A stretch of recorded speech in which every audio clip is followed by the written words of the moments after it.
एक फायरिंगची इन्सिडेंट झालेला आहे गेट नंबर 6 जवळ जे सिख कॉलनी आहे त्यामध्ये हरी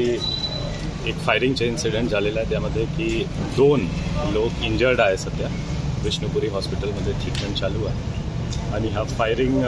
मोटिव्ह काय आहे किती लोक इन्व्हॉल्व होता ते आता थोडा खूप प्रिलिमिनरी स्टेजवर आहे पण एक फायरिंगची इन्सिडेंट झालेला आहे पिस्टलवरून फायर झालेला आहे असा प्रथम दृष्ट्या दिसतो राऊंडची आता संख्या म्हणू शकणार नाही त्यासाठी आमचे फॉरेन्सिकची टीम बॅलिस्टिकची टीम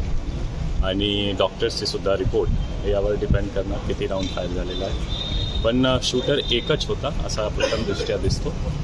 आणि हा पुढील येणार तपास जखमी 2 आहे 2 मध्ये एक जे आहे हा एक मर्डरचा आरोपी आहे असा रिपोर्टेड आहे की तो सध्या परोलवर होता 22 जानेवारीपासून त्याची पार्श्वभूमी असा आहे की ते परोलवर होता कन्व्हिक्टेड आरोपी होता इनिशियल स्टेजवर आहे किती लोक इन्व्हॉल्व आहे फायरर किती होता हा सर्व पुढे तपासमध्ये समोर येणार अशी चर्चा आहे की रिंदा कनेक्शन असं असू शकतं का चर्चाची आता काही व्हेरीफाय मी करू शकणार नाही हा एरियामध्ये मोटिव्ह काय आहे पार्श्वभूमी काय आहे त्यांची सध्या तो काही हालचाली नव्हता आणि काय रिजन होऊ शकतो कोणाकोणाचा इन्व्हॉल्वमेंट होऊ शकतो पुढे तपासमध्ये समोर येईल